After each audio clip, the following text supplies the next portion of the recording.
நடிகை கஸ்தூரியின் தந்தை ஒரு சிறந்த பொறியாளர், தாய் வழக்கறிஞர். இவர் 10ஆம் வகுப்பு மற்றும் 12ஆம் வகுப்புல தங்கப்பதக்கம் வென்றுள்ளார்.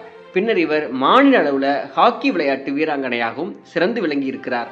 இவர் 1992ஆம் ஆண்டு மிஸ் மெட்ராஸ் தலைப்பினை வென்றிருக்கிறார்.